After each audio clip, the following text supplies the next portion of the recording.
Antes de que empiece esta historia, cierra los ojos y escucha esto.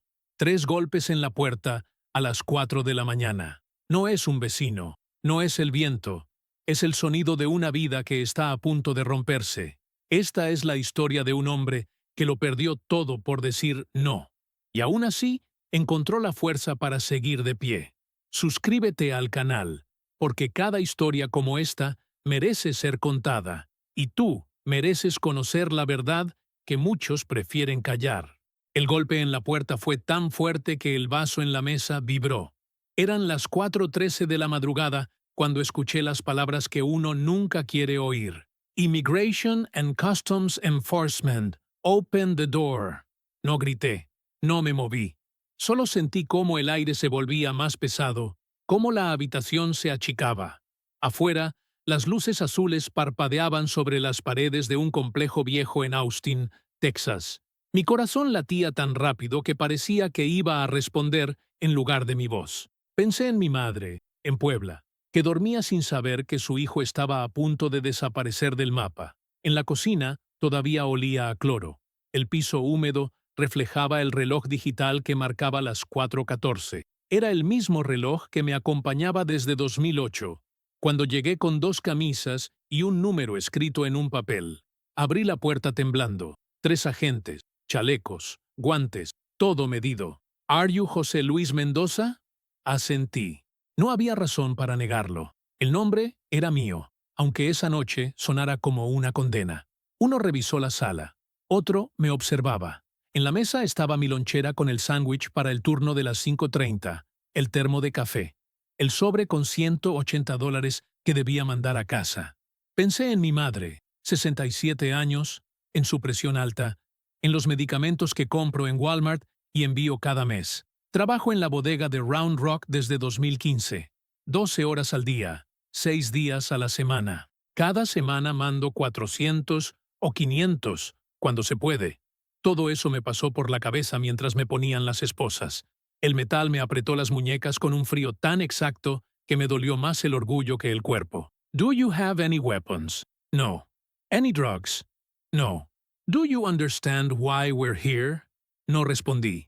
Afuera, el viento olía a tierra húmeda y a basura vieja. El vecino del 3C asomó la cabeza por la rendija y se escondió rápido. Pero el del 2B no. Marcus, con su cigarro encendido, con esa sonrisa torcida de quien disfruta el desastre ajeno. Lo vi. En su ventana. Apenas una sombra. Supe que había sido él. No hizo falta pensar demasiado. Nadie más sabía mi estatus. Nadie más conocía mi número viejo de litín. Nadie más me había pedido $1,500 una semana antes y escuchó mi «No puedo, hermano, no tengo». Marcus me había pedido el dinero con voz desesperada.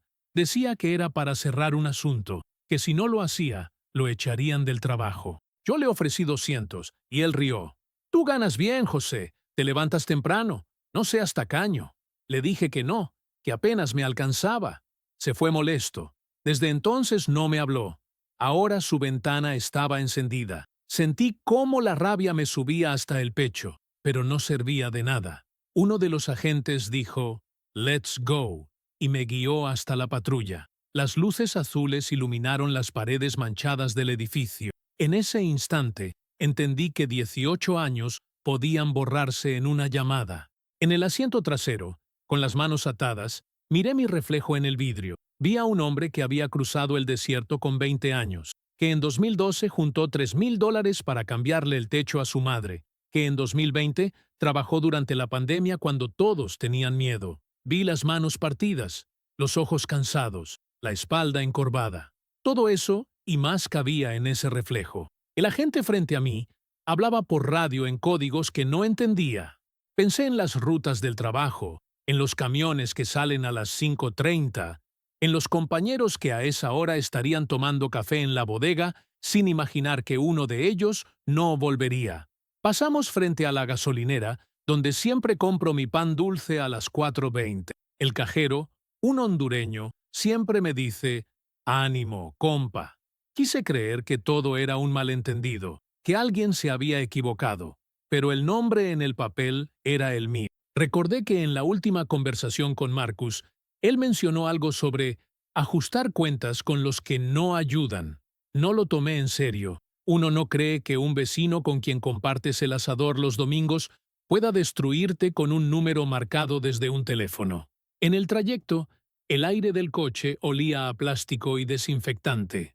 Afuera, las luces se mezclaban con los anuncios de las tiendas abiertas 24 horas. Pensé en todo lo que quedaba atrás, mis herramientas, mi bicicleta vieja, las fotos de mi sobrina en el refrigerador, el pequeño altar con la Virgen de Guadalupe. Pensé en lo irónico que era que esa misma madrugada yo planeaba enviar los $200 que prometí. No lo haría, ni mañana, ni tal vez nunca. Cuando llegamos al centro de detención, un oficial me pidió los zapatos y el cinturón. Me dieron una bolsa plástica con mi nombre escrito en marcador. José L. Mendoza. Sentí que no era mío. En la celda, el aire olía a miedo. Los que estaban ahí tenían la misma mirada.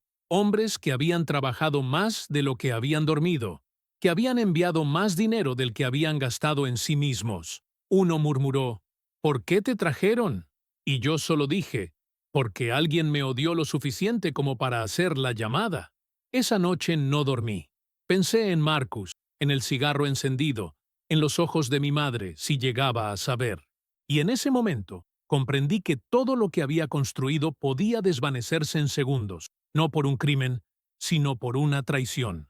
La primera noche en el centro de detención fue una mezcla de silencio y respiraciones ajenas. El aire olía a humedad, metal y jabón barato. Las luces nunca se apagaban del todo, y el zumbido constante de los ventiladores hacía imposible saber si era de día o de noche. Me acosté en una litera del medio, con una manta gris que olía a cloro. No podía dormir.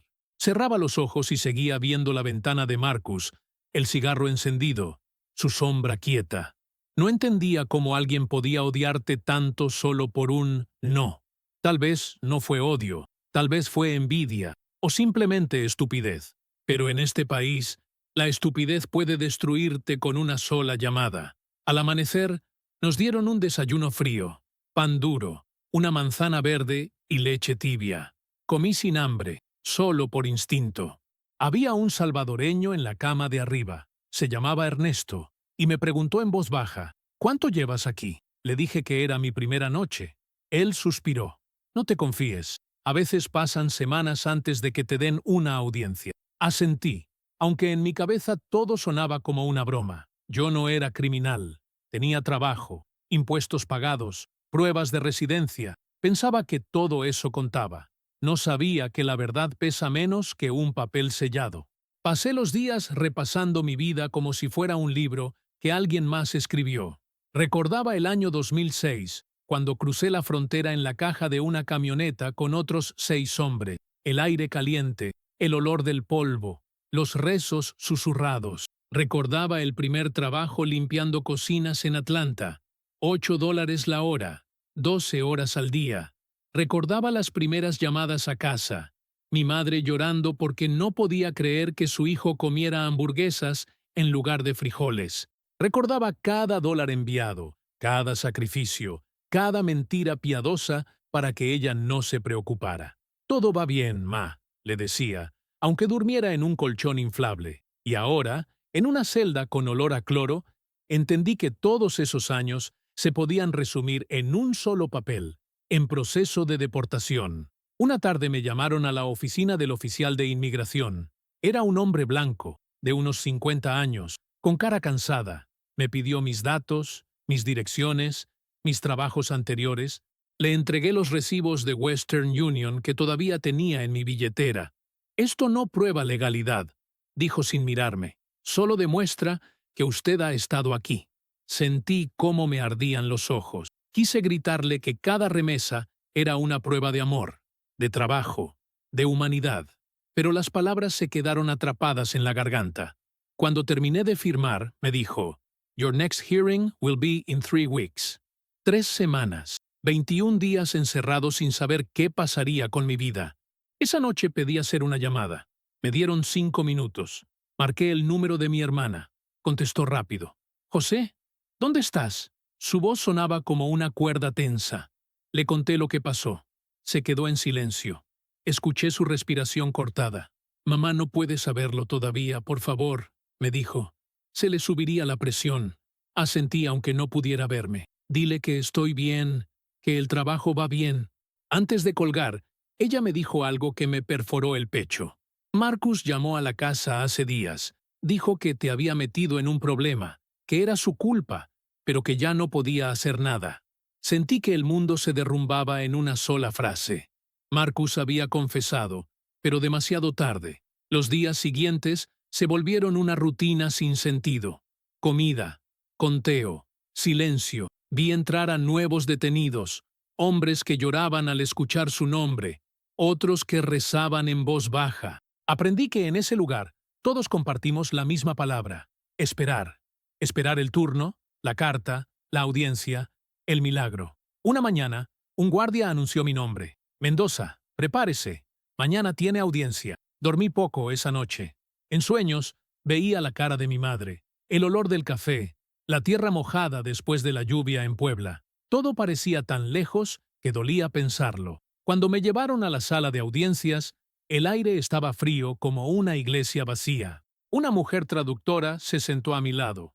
El juez, un hombre delgado con gafas, empezó a leer en inglés un texto que sonaba a sentencia antes de escuchar mi historia. Mr. Mendoza, you are here for being undocumented and subject to removal proceedings. Asentí sin entender todo, pero comprendiendo lo esencial. Querían borrarme. La traductora me preguntó si tenía abogado. Dije que no. El juez suspiró. We'll give you a public defender. The next hearing will be in 10 days. 10 días más. Otra espera. Regresé a la celda con un nudo en el pecho. Ernesto me dio una palmada en el hombro. Hermano, si te dan salida voluntaria, tómala. Es mejor que te saquen con papeles que con cadenas. No respondí. Pensaba en Marcus, en lo que mi hermana me dijo. ¿Por qué llamaría después? ¿Por culpa? ¿Por miedo? En cualquier caso, su arrepentimiento no me devolvería la vida que me robó. Esa noche, recé. No soy un hombre de iglesia, pero las paredes de ese lugar te hacen hablar con lo que sea que quede de fe. Pedí por mi madre, por mi hermana, por mí, y mientras el sueño me vencía, comprendí algo. El castigo más grande no era perder la libertad, sino darte cuenta de que todo tu sacrificio fue invisible, que trabajaste, callaste, amaste, y aún así, bastó una sola llamada para convertirte en nadie. Los días en el centro pasaban lentos, como si el reloj se arrastrara entre los barrotes. Cada mañana el mismo sonido metálico de las puertas, el conteo, la bandeja con pan duro y leche tibia. Pero lo peor no era el encierro, era el silencio después de las llamadas. Llamé a mi trabajo 3 veces. Nadie contestó. En la cuarta, la voz fría de la secretaria me dijo que el supervisor había decidido reemplazarme. Lo sentimos, José, pero no podemos guardar tu puesto. La empresa necesita continuidad. Las palabras me atravesaron como una bala sin ruido. Continuidad.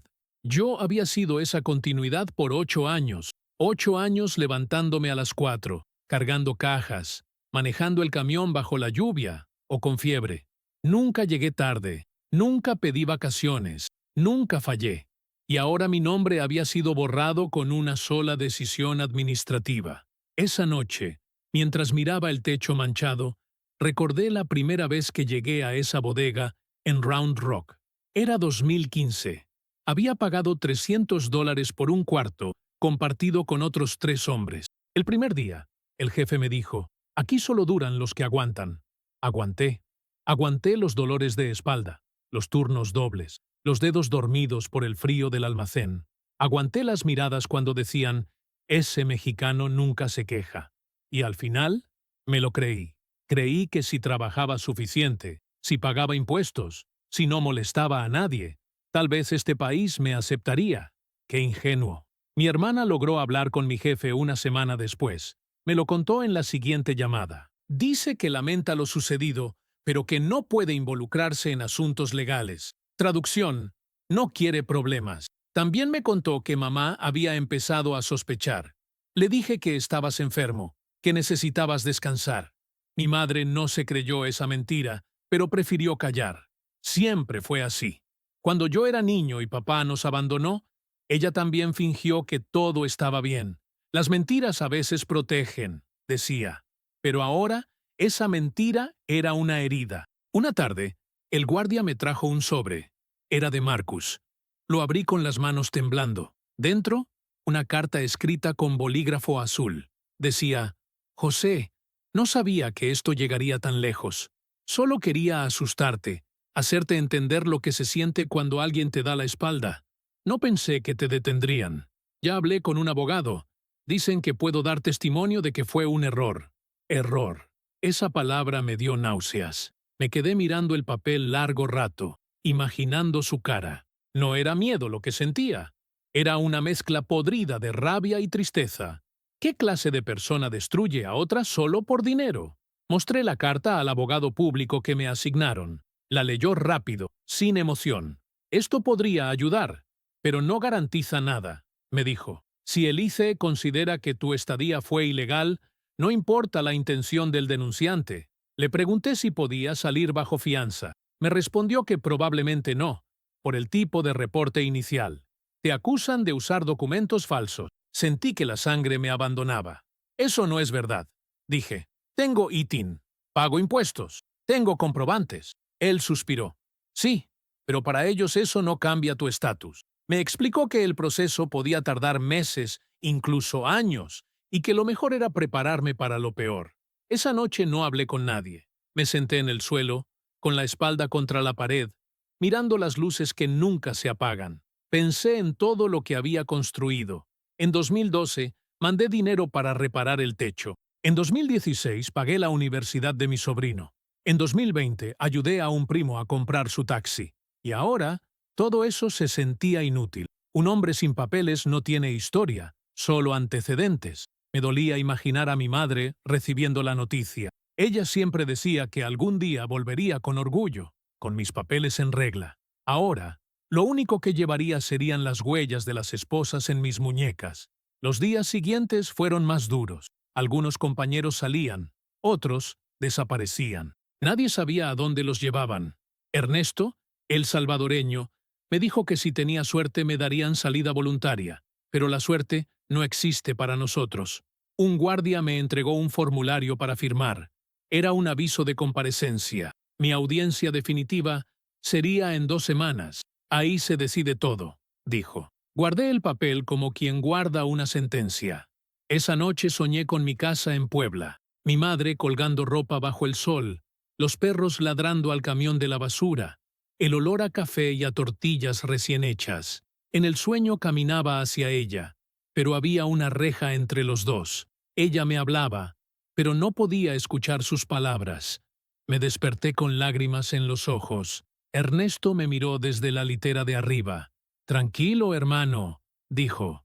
A veces soñar es lo único que nos queda. En los días previos a la audiencia, escribí una carta para mi madre. No le conté la verdad completa.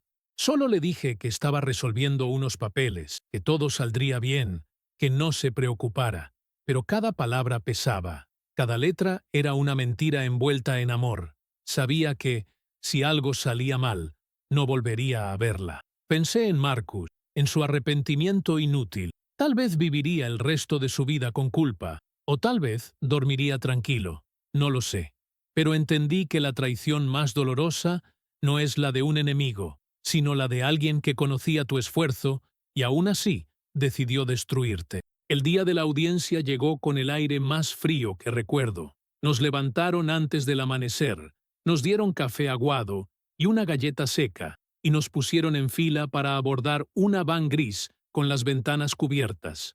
Las esposas volvían a morder la piel. Afuera, el cielo todavía era una mancha azul oscura, y mientras el vehículo avanzaba, cada semáforo me parecía una despedida. Nadie hablaba, solo el sonido de las cadenas moviéndose al ritmo del motor. Cuando llegamos al edificio, el sol comenzaba a levantarse sobre Austin, y por un segundo quise creer que todo podría resolverse, que alguien vería que no era un criminal, solo un trabajador más que tuvo la desgracia de vivir en el país equivocado con los papeles equivocados. Nos metieron en una sala fría, con sillas de metal, y nos llamaban uno por uno. Cuando escuché José Luis Mendoza, el corazón me saltó. Entré. La sala era pequeña, pero el silencio la hacía enorme. El juez estaba en su estrado, el traductor a mi lado, y mi abogado público frente a mí, con una carpeta delgada. En una esquina, un agente del ICE con la mirada fija, sin emoción. El juez empezó a leer el expediente. El señor Mendoza ingresó ilegalmente en 2006, ha residido sin autorización y fue reportado por un ciudadano local el 14 de febrero de 2023. Esa última línea fue como un golpe, reportado, una palabra pequeña que destruye años de vida. La traductora repitió cada palabra, y yo asentía, con las manos sudadas y la garganta seca. Cuando me dieron la oportunidad de hablar, respiré hondo. Su señoría, he trabajado aquí 17 años. Nunca he tenido problemas. Pago impuestos, envío dinero a mi madre, cuido de mi familia. No soy un criminal, solo quiero vivir con dignidad. La traductora lo dijo con voz firme, pero el juez apenas levantó la mirada. El abogado del gobierno leyó un informe, y entonces escuché su nombre. El denunciante, Marcus Collins, declaró que el señor Mendoza se negó a prestarle dinero y que, en un momento de frustración, decidió llamar al ICE. Todos en la sala se quedaron quietos. El juez alzó la ceja. ¿Está afirmando que fue una denuncia malintencionada? Mi abogado asintió. Tenemos una carta del denunciante reconociendo el error. El juez tomó el documento, lo leyó durante un largo silencio. Lo observé mover los labios al leer, con el ceño fruncido. Luego dejó la carta sobre la mesa. Aún así, el señor Mendoza no posee estatus legal. La denuncia puede haber sido indebida, pero los hechos sobre su situación migratoria no cambian. Sentí un vacío en el pecho. Era como si el suelo se abriera y me tragara. Mi abogado pidió tiempo adicional para presentar más pruebas. El juez dudó un momento y finalmente dijo: se concede una prórroga de 30 días, 30 días más encerrado. 30 días que podían ser la diferencia entre regresar a casa o perderla para siempre. Cuando me sacaron de la sala, miré por última vez la bandera en la esquina. En ella veía todo lo que alguna vez admiré de este país y todo lo que ahora me destruía. De regreso al centro, nadie habló. El silencio era denso, como si todos cargáramos la misma sentencia invisible. Esa noche me costó respirar. Ernesto me preguntó qué había pasado, y cuando le conté, bajó la cabeza. Hermano, la justicia aquí no siempre mira a los pobres, lo sabía, pero escucharlo en voz alta me dolió más. Pensé en Marcus, en su carta, en su culpa tardía. Él seguía libre, fumando en su balcón, y yo seguía encerrado contando los días. Pensé en mi madre, que seguramente seguía sin saber la verdad, en mi hermana, inventando historias para mantenerla tranquila. Imaginé sus manos arrugadas sosteniendo mi última foto, la que le envié en Navidad, donde sonreía con una camisa nueva, sin saber que sería la última sonrisa libre. Una semana después, el abogado me visitó. Me dijo que había logrado contactar a Marcus para testificar por videollamada. Si él confirma que mintió, podríamos solicitar una revisión humanitaria. Lo miré sin creerlo. ¿Humanitaria? Sí, dijo. No garantiza que te dejen quedarte, pero puede cambiar la forma en que te expulsan. No serías tratado como delincuente. En ese momento no supe si sentir alivio o tristeza. No quería un final menos cruel. Quería un principio, que nunca me quitaran. El día de la videollamada, Marcus apareció en la pantalla con una camiseta gris y la mirada baja. El juez le pidió que relatara los hechos. Llamé al ICE por enojo, dijo con voz temblorosa. Me sentí rechazado. Pensé que solo le harían una visita, que no pasaría de ahí. No sabía que lo detendrían. Él no me debía nada. Su confesión cayó en la sala como un eco. El juez respiró hondo. Señor Collins, su denuncia causó la detención de un residente trabajador sin antecedentes. Este tipo de abuso es grave. Marcus asintió sin levantar la mirada. Lo sé, y lo lamento. Por primera vez en mucho tiempo, Sentí algo parecido a justicia. No total, no suficiente, pero algo. Sin embargo, el juez no cambió el tono. Aún así, el proceso migratorio debe seguir su curso. La compasión no reemplaza la ley. Cuando lo dijo, sentí cómo se rompía esa pequeña esperanza. La traductora repitió las palabras, pero ya no las necesitaba. Entendía todo. Me llevaron de nuevo a mi celda, y por primera vez en años, lloré sin esconderme. Esa noche, Ernesto me dio un trozo de pan. Hermano, si te dejan salir, no mires atrás. A veces Dios usa el dolor para empujarnos hacia otro destino. No respondí. Me quedé mirando la pared, imaginando el sonido de la lluvia sobre el techo de mi casa en Puebla. Pensé en los años de trabajo, en las madrugadas, en los dólares contados. Todo eso seguía existiendo, pero ahora tenía otro valor: el precio de mi libertad. El amanecer del 27º día trajo consigo un silencio extraño, como si el centro entero contuviera la respiración. El guardia, que normalmente evitaba mirarnos, se detuvo frente a mi celda y dijo mi nombre con una voz más suave de lo habitual. Mendoza, el abogado quiere verte. Sentí un golpe seco en el pecho. Me levanté sin preguntar. Caminé por el pasillo con los pasos pesados de quien ya no espera buenas noticias. En la sala de visitas, el abogado me esperaba con una carpeta gruesa y un café desechable que me ofreció sin decir nada. Me senté frente a él y busqué alguna señal en su rostro. No hablaba. Finalmente dijo: José, hubo un cambio. El juez había revisado de nuevo mi caso. Marcus había presentado una declaración jurada completa, reconociendo que su llamada fue intencionalmente falsa. Pero lo más inesperado fue que un periodista local había publicado una nota sobre el caso. Alguien en la comunidad latina leyó la historia y comenzó a movilizar una pequeña campaña pidiendo mi liberación. Casi no podía creerlo. Personas que nunca había visto estaban escribiendo cartas, firmando peticiones, pidiendo que no deportaran a José, el trabajador de Round Rock. El abogado me mostró algunos correos impresos. Uno decía: este hombre no es un número, es uno de los nuestros. Otro: no puede pagar el precio de una venganza ajena. Sentí un nudo en la garganta. Después de tanto tiempo sintiéndome invisible, alguien me veía. El abogado continuó: el juez aceptó una audiencia extraordinaria. Será en 3 días. Si el IC no presenta objeciones, podría salir bajo supervisión hasta la resolución final. No entendí de inmediato. ¿Salir? Él asintió. Sí, pero con condiciones. No podrás salir del estado. Tendrás que presentarte cada semana a firmar. Es una oportunidad, José. Una mezcla de esperanza y miedo me recorrió el cuerpo. Después de semanas respirando el mismo aire estancado, escuchar la palabra salir me parecía un sueño peligroso. Esa noche no pude dormir.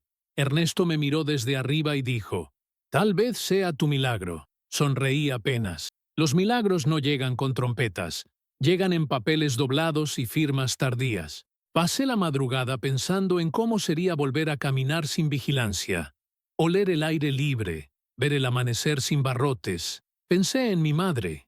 ¿Cómo le explicaría todo esto sin romperle el corazón? Pensé también en Marcus. No sabía si odiarlo o agradecerle por haberme empujado, sin querer, hacia algo más grande que mi miedo.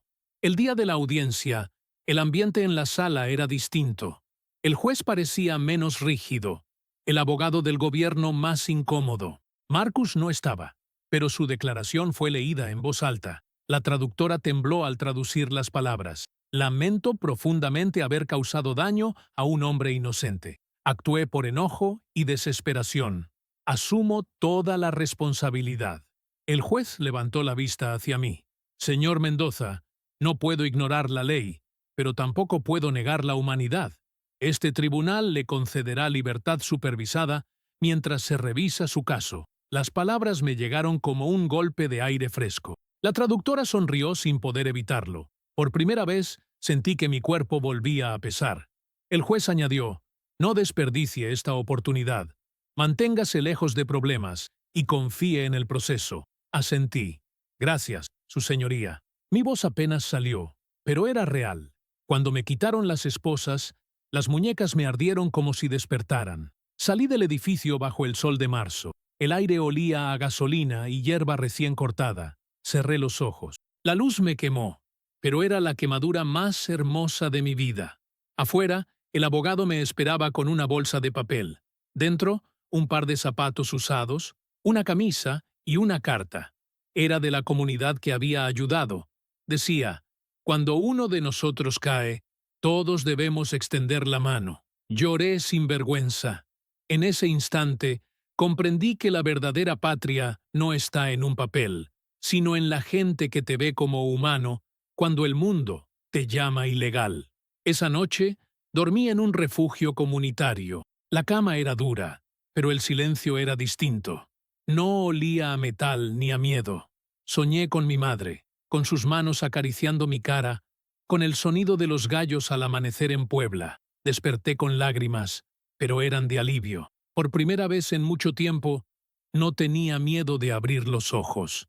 En los días siguientes, comencé a presentarme a firmar cada semana. Busqué trabajo, pero nadie quería contratar a alguien bajo supervisión. Aún así, me ofrecí como voluntario en una iglesia donde daban comida a los recién llegados. Me vi reflejado en cada rostro, hombres cansados, mujeres con hijos pequeños, todos con la misma mezcla de esperanza y desconfianza. En cada plato que servía, sentía que lavaba un poco del dolor que cargaba. Un domingo, mientras guardaba cajas, un anciano se me acercó. Me miró con una calma que desarmaba.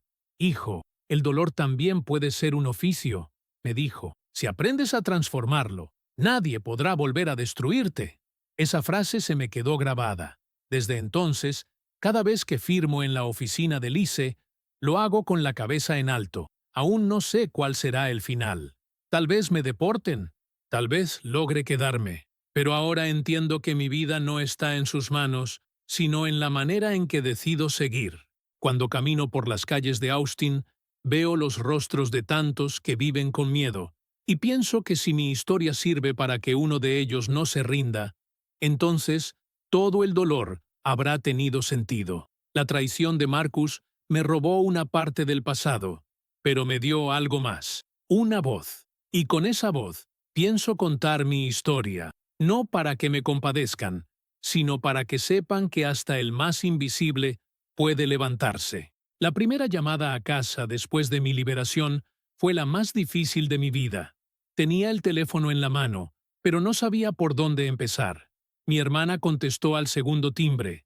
Su voz sonaba nerviosa, como si me hubiera estado esperando durante días. ¿Eres tú?, me costó responder. Sí, soy yo. El silencio que siguió fue largo, cargado, un puente invisible entre Austin y Puebla. ¿Dónde estás, José?, respiró. Fuera. Ya estoy fuera. Escuché cómo contenía el llanto. Mamá ya sabe, dijo al fin. No pudimos seguir ocultándolo. Se enteró por un vecino de allá. Alguien vio la noticia. Sentí un nudo en el pecho. ¿La noticia? Sí, una nota en Facebook. Alguien la compartió. Tu foto, la bandera, la historia de que te habían detenido injustamente. Me quedé en silencio. Nunca imaginé que mi rostro aparecería en redes, que mi historia, que antes era solo mía, ahora sería pública. Mi hermana me contó que mamá había pasado 3 días sin dormir, que al principio se desmayó, pero luego dijo algo que me rompió y me sostuvo al mismo tiempo. Dios no lo trajo hasta allá para perderlo. Desde entonces, rezaba todas las noches frente al pequeño altar con la Virgen de Guadalupe y una foto mía del 2010, cuando aún tenía el rostro joven y sin tantas cicatrices de cansancio. Durante semanas, intenté reconstruir una rutina. Dormía en el refugio, trabajaba ayudando en el almacén de la iglesia y por las noches escribía en un cuaderno prestado. No sabía por qué lo hacía, tal vez para no olvidar.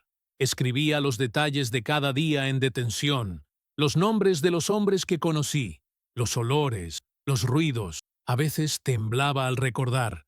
Otras veces sentía una paz rara, como si cada palabra me devolviera un poco de la dignidad que me habían arrancado. Una tarde, recibí una carta con el sello del ICE. Pensé que era el aviso de deportación. Mis manos temblaban al abrirla. Pero no, era una notificación de comparecencia. El caso había sido reabierto, ahora bajo revisión humanitaria por error administrativo. El abogado me llamó enseguida. «Es una buena señal», dijo. «No es libertad definitiva, pero muestra que el sistema reconoció un fallo. Por primera vez en meses, sonreí sin miedo. Ese mismo día, fui a la iglesia y me quedé solo frente al altar. No soy hombre de rezos largos, pero cerré los ojos y hablé en silencio. Si me das otra oportunidad, prometo usarla para algo más que sobrevivir. No pedí quedarme, no pedí papeles, solo claridad. Cuando abrí los ojos, el atardecer pintaba los vitrales de rojo. Por primera vez, sentí que algo en mí había cambiado. Empecé a participar en reuniones con otros inmigrantes. Compartíamos historias, estrategias, sueños rotos. Algunos habían pasado años en detención. Otros recién habían cruzado. Escuchar sus voces me hizo entender que mi historia no era una excepción. Era una más entre miles que nadie contaba. Me pidieron que hablara en una reunión comunitaria, y aunque al principio dudé, acepté. Esa noche, frente a unas 20 personas en un pequeño salón, conté todo, desde el golpe en la puerta hasta la carta de Marcus. Cuando terminé, nadie aplaudió, solo silencio. Luego, una mujer se acercó y me abrazó. «Mi hermano pasó por lo mismo», me dijo. «Gracias por contarlo». En ese abrazo, entendí algo que el encierro me había enseñado sin palabras. Cuando compartes tu dolor, ya no es solo tuyo, se vuelve más liviano. Pero no todo era esperanza. La libertad condicional era frágil. Cada semana debía ir a firmar. Un error, un retraso, un informe mal llenado, y todo podía perderse. Vivía con ese miedo constante. Cada noche, antes de dormir, repasaba los papeles, como si leerlos una y otra vez me diera control sobre lo incontrolable. A veces soñaba que los agentes volvían, que la puerta temblaba de nuevo, y despertaba empapado en sudor.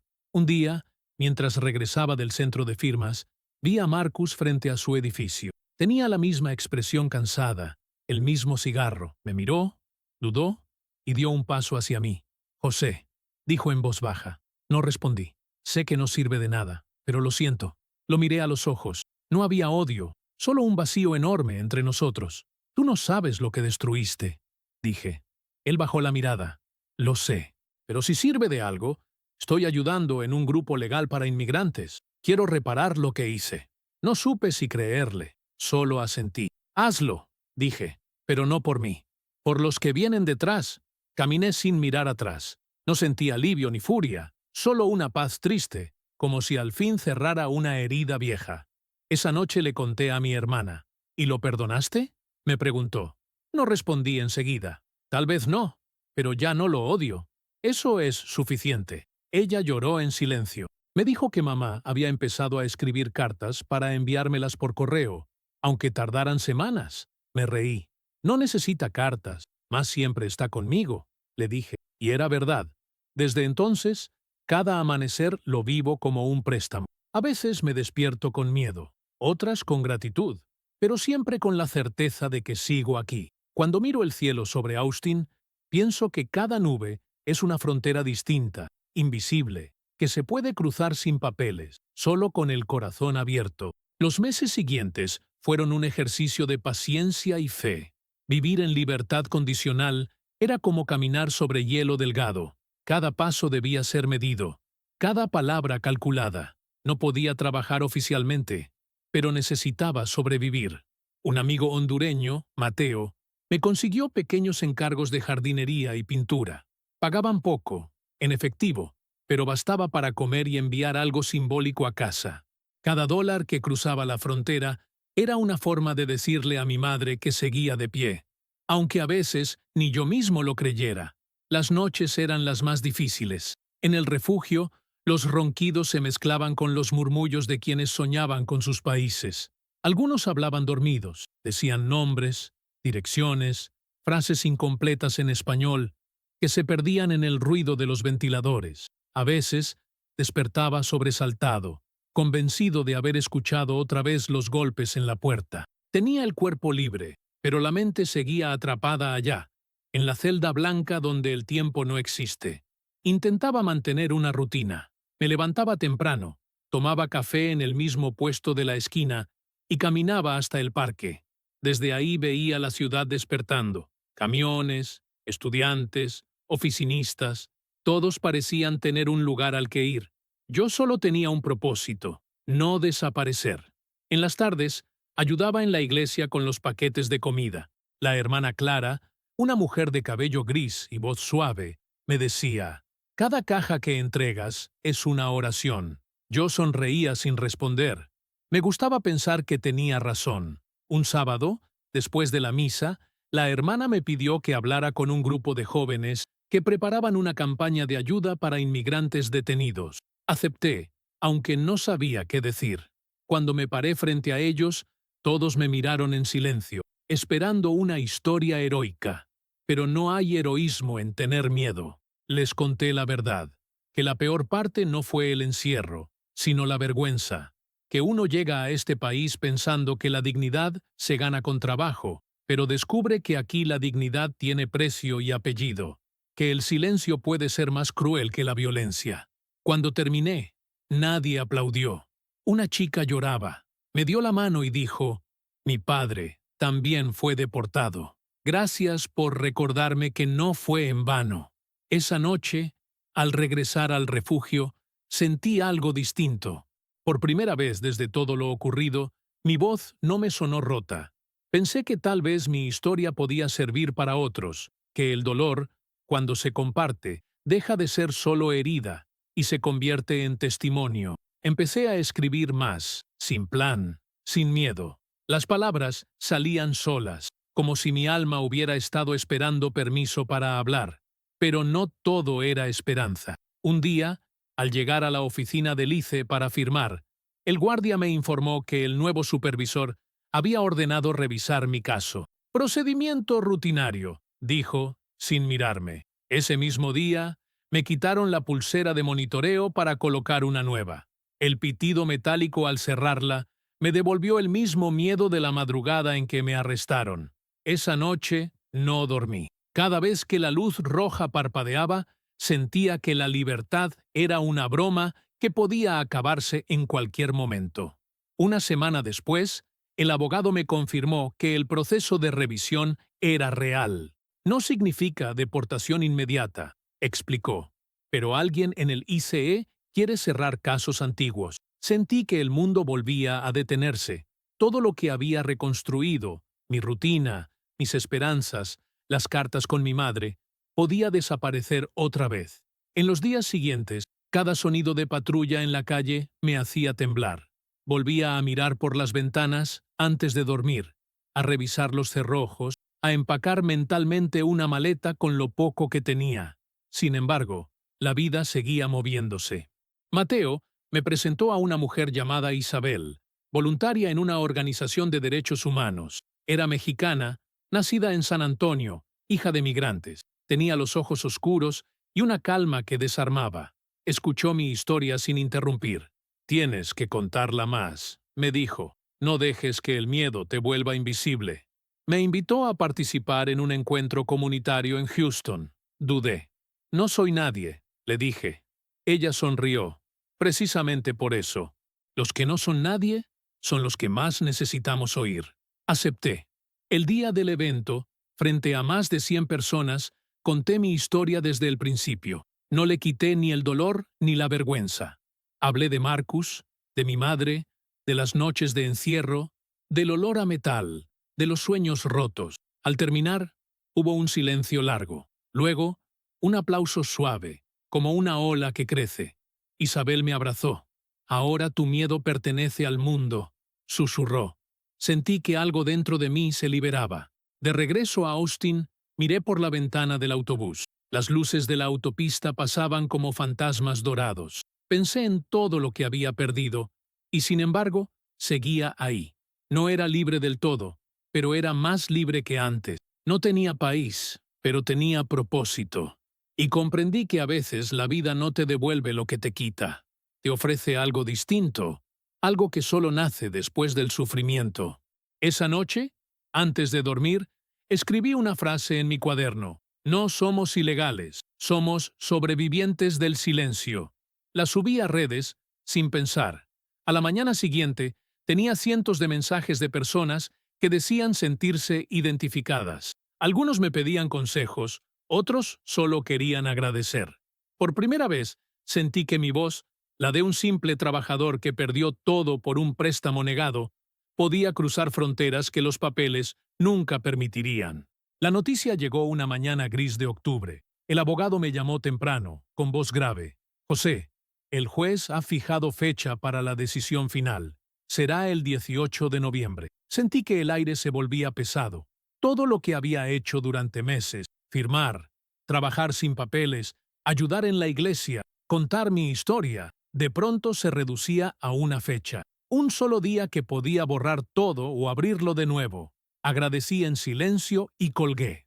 Luego me quedé mirando mis manos, las mismas que habían levantado cajas durante años, las mismas que alguna vez temblaron al escuchar los golpes en la puerta. Eran manos de trabajador, no de delincuente, pero en los ojos de la ley, eso no importaba. Esa tarde fui a ver a Isabel. Le conté la noticia. Ella no dijo nada al principio. Me sirvió café y se sentó frente a mí. ¿Tienes miedo?, me preguntó. Sí, respondí sin pensarlo, pero ya no del mismo modo. Antes tenía miedo de perderlo todo. Ahora temo volver a ser invisible. Ella asintió despacio. Entonces habla. No te calles. A veces el coraje se parece al miedo, pero es lo que lo transforma. Me quedé con esa frase. Esa noche, escribí una carta que no sabía si enviaría.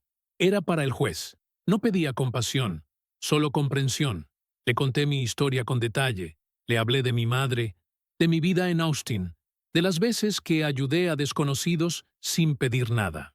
Terminé con una frase sencilla. Si la ley dice que debo irme, me iré. Pero quiero que sepa que mientras estuve aquí, trabajé con el corazón limpio. Los días hasta la audiencia pasaron lentos y cargados de ansiedad. A veces despertaba con la sensación de estar cayendo. En la iglesia, la hermana Clara me tomaba las manos y rezaba conmigo. No pidas quedarte, decía, pide entender. Y eso hacía, entender. Entender por qué un país tan grande podía temer tanto a gente que solo quería trabajar. Entender por qué un vecino podía destruirte por egoísmo. Entender por qué, pese a todo, yo seguía creyendo que este lugar también podía ser hogar. La víspera de la audiencia, recibí una videollamada de mi madre. La conexión era mala, pero su sonrisa era clara. Hijo, dijo, ya no llores más por lo que perdiste. Si te mandan de regreso, aquí está tu casa. Si te dejan allá, tu casa seguirá siendo la misma. Le respondí con un nudo en la garganta. Ma, no sé qué va a pasar. Ella sonrió. Dios sí. Y con eso basta. Esa noche no dormí, pero no por miedo, sino porque no quería perder el momento de mirar el amanecer. El día llegó. Me presenté en el tribunal con el mismo traje prestado de la vez anterior. Isabel me acompañó. En el pasillo había otros como yo, hombres con los ojos llenos de cansancio y esperanza. El juez entró puntual. Mi abogado habló primero. Presentó los documentos, las cartas de apoyo, las firmas de la comunidad. El juez escuchó en silencio.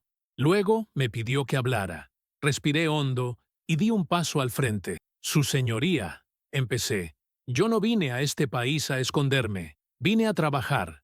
Vine a construir. Y lo hice. Lo que pasó con mi vecino me destruyó. Pero también me mostró que hay bondad donde uno no la espera. No niego mis errores. Solo le pido que vea que detrás de cada número hay una historia. La traductora repitió mis palabras con voz firme. El juez me observó largo rato. Señor Mendoza, dijo finalmente, su caso es complejo. Usted no tiene antecedentes, tiene apoyo comunitario y fue víctima de una denuncia maliciosa. Este tribunal recomendará una suspensión de deportación bajo condición de supervisión. No es ciudadanía, pero es una segunda oportunidad.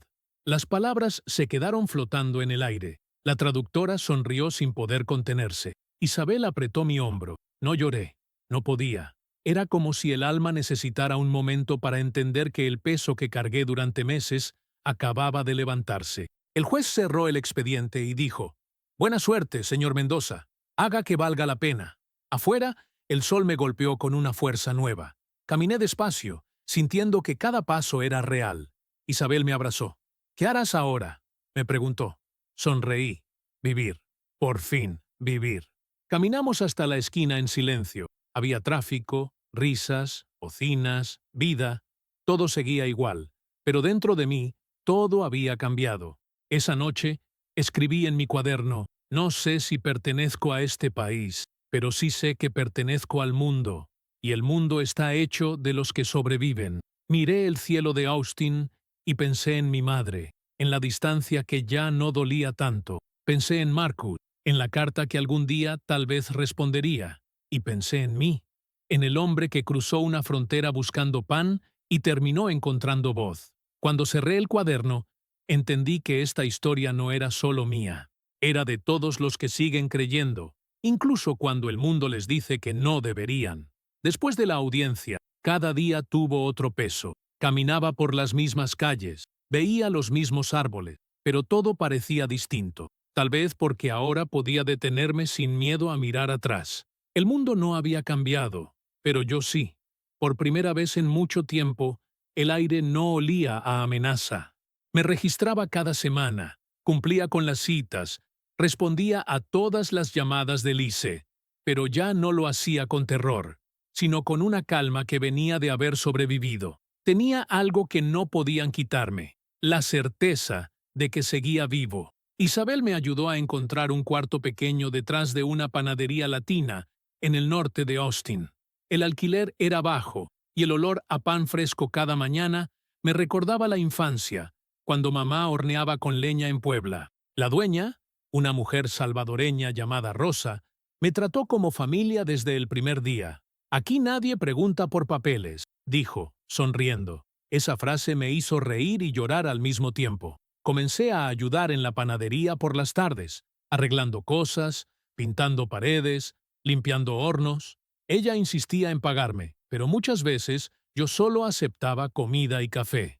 No trabajo por dinero, le decía, trabajo por costumbre. Por las mañanas seguía colaborando con la iglesia. Entregaba comida, organizaba ropa para los recién llegados, escuchaba historias. Había un joven guatemalteco que lloraba cada vez que mencionaba a su hija. Otro, hondureño, me decía que no podía dormir porque aún escuchaba las sirenas de la noche en que lo detuvieron. Yo los escuchaba sin dar consejos. Aprendí que, a veces, lo que más necesita el dolor es simplemente un testigo. Una tarde, Isabel me llevó a una reunión de la organización donde trabajaba. Querían iniciar un programa de mentoría para migrantes en proceso de deportación. Cuando me preguntaron si quería participar, dudé. No soy ejemplo de nada, respondí. Isabel sonrió. Precisamente por eso, los que caen y se levantan enseñan más que los que nunca tropezaron. Acepté. Desde entonces, cada semana me reúno con otros que acaban de salir de detención. Les hablo de lo que aprendí, que el miedo no se vence, se aprende a cargar, que la vergüenza no se borra, pero puede transformarse en fuerza. Una noche, después de una de esas reuniones, me encontré pensando en Marcus. Hacía meses que no sabía nada de él. Saqué la carta que me había enviado desde el centro de detención, aquella en la que pedía perdón. La leí despacio, esta vez sin rabia. Entendí algo que antes no podía ver. Marcus no fue el único culpable. Su llamada solo fue la chispa en un terreno ya seco por años de desigualdad, prejuicio y miedo. Él había apretado el botón, pero el sistema fue quien encendió el fuego. Y en ese pensamiento, por primera vez, pude perdonarlo de verdad. Una semana después, fui a su edificio. Quería verlo, no para reclamarle, sino para cerrar el círculo. Cuando subí las escaleras, escuché una radio encendida detrás de su puerta. Golpeé suavemente. Pasaron varios segundos antes de que abriera. Me miró sorprendido, envejecido, con los ojos rojos. «José», murmuró. Asentí. «Vine a verte. No hablamos de lo ocurrido. No hacía falta». Él sabía y yo también. Le pregunté cómo estaba. «Intentando hacer las cosas bien», respondió. Me mostró folletos de la organización donde ahora trabajaba como voluntario. «Ayudamos a gente como tú». Lo miré con una tristeza extraña, sin rencor. No gente como yo, Marcus, dije despacio. Gente como nosotros. Se le humedecieron los ojos. Gracias por venir, dijo. No todos perdonan. Sonreí. No todos aprenden. Cuando salí, el sol ya se escondía detrás de los edificios. El cielo tenía ese color entre naranja y violeta que siempre me recuerda el regreso. Caminé sin rumbo, pensando en todo lo que había pasado desde aquella madrugada de febrero. Me di cuenta de que ya no soñaba con volver a México ni con quedarme en Estados Unidos. Solo quería existir sin miedo, en cualquier lugar. Esa noche, escribí otra entrada en mi cuaderno. El perdón no cambia el pasado, pero limpia el futuro. Pensé en mi madre, en cómo aún rezaba por mí cada noche. Pensé en Isabel, que me enseñó a hablar cuando quería desaparecer. Pensé en todos los que siguen encerrados, invisibles, esperando su turno para ser escuchados. Y comprendí que mi historia no termina con mi libertad. Empieza con lo que hago con ella. A veces me detengo frente al espejo y me cuesta reconocerme. Ya no soy el hombre que llegó en 2006 soñando con una vida mejor, ni el que tembló frente a una puerta. Soy el resultado de todo lo que sobreviví. Mis manos tienen nuevas cicatrices, pero también nuevas razones. Cuando el miedo vuelve, porque siempre vuelve, respiro hondo y recuerdo las palabras del juez. Haga que valga la pena, y eso intento, cada día. Ahora sueño con abrir un pequeño taller, algo sencillo, donde pueda dar trabajo a otros que acaban de llegar, para que no pasen por lo que yo pasé. No sé si lo lograré, pero ya no necesito garantías. Lo que necesito es propósito, porque entendí que la verdadera libertad no la da un documento, la da la conciencia de haber resistido sin volverse amargo. Mientras cierro las ventanas por la noche y el olor del pan recién hecho llena el aire, miro el cielo oscuro de Texas y murmuro una oración que no aprendí en ningún libro. Gracias por otro día. Y con eso basta.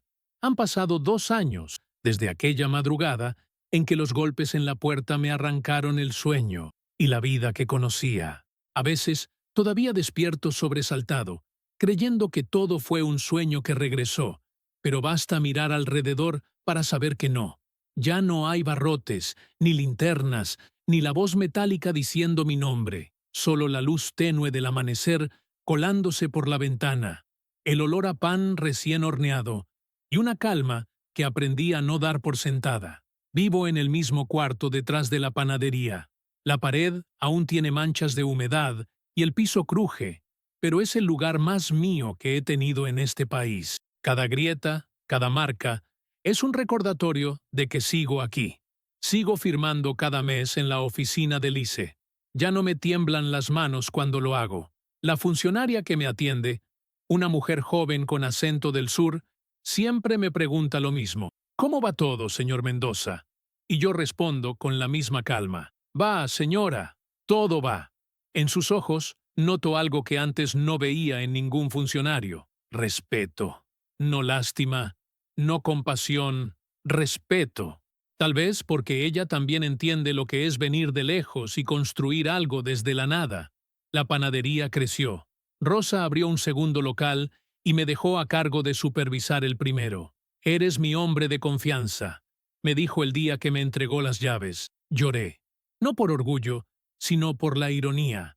Un hombre sin papeles, con una llave en la mano, con la confianza de una comunidad que no me pregunta de dónde vengo, sino qué puedo dar. Cada madrugada, cuando enciendo los hornos y huelo el primer pan tostarse, siento que el mundo me perdona un poco. Mi madre sigue en Puebla. No quiso venir, aunque ya podría. Dice que su lugar está allá, cuidando el jardín y las gallinas. Nos hablamos cada domingo por video. Su rostro se ha llenado de arrugas nuevas, pero su voz sigue firme. Estoy orgullosa de ti, hijo, repite siempre, no por haberte quedado, sino por no haberte rendido. Esas palabras son el ancla de todo lo que hago. Le envío dinero cuando puedo, aunque ahora dice que no lo necesita. Guárdalo para tu futuro, me dice. Pero mi futuro está en cada remesa que sigue viajando hacia allá. Es mi manera de seguir regresando sin moverme. Marcus también cambió. No nos hicimos amigos, pero nos cruzamos a veces en reuniones comunitarias. Lo veo sentado al fondo, escuchando en silencio. Un día, al final de un evento, se me acercó y me entregó un sobre. Dentro había un recibo de donación a la organización que ayuda a detenidos migratorios. «Es poco», dijo. Le respondí. A veces, lo poco llega donde nada más puede. Nos dimos la mano. No hablamos más. No hacía falta. Hay perdones que se sellan en el silencio. A veces me invitan a escuelas o eventos para contar mi historia. Nunca busqué eso.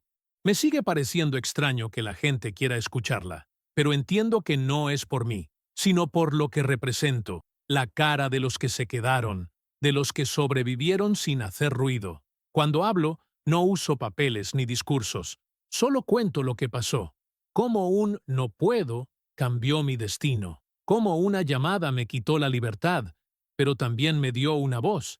Les digo que todos vivimos deportaciones invisibles, del amor, de los sueños, la inocencia, que cada uno carga su frontera en algún rincón del alma. Por las noches, cuando el trabajo termina y el ruido de las máquinas se apaga, me gusta sentarme en el callejón detrás de la panadería. Desde ahí se ve el cielo de Texas, inmenso, sin límites. Miro las estrellas y pienso en todas las personas que conocí en el encierro. Ernesto, el salvadoreño, que me enseñó a no rendirme. El joven hondureño que soñaba con ser chef. El viejo guatemalteco que lloraba por su nieto. Me pregunto dónde estarán ahora. Tal vez algunos fueron deportados. Otros seguirán firmando como yo. Pero todos siguen existiendo. Y eso basta. A veces me pregunto si pertenezco a este país. No lo sé. Pero ya entendí que pertenecer no es tener un papel.